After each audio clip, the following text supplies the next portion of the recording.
দেখুন, লিফটে করে ইতালিতে আপনার মেট্রো রেলে উঠছি খুব সহজেই।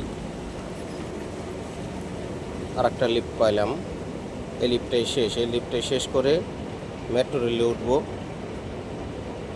ভালো থাকবেন, আল্লাহ হাফেজ। ভিডিওটি ভালো লাগলে শেয়ার করবেন।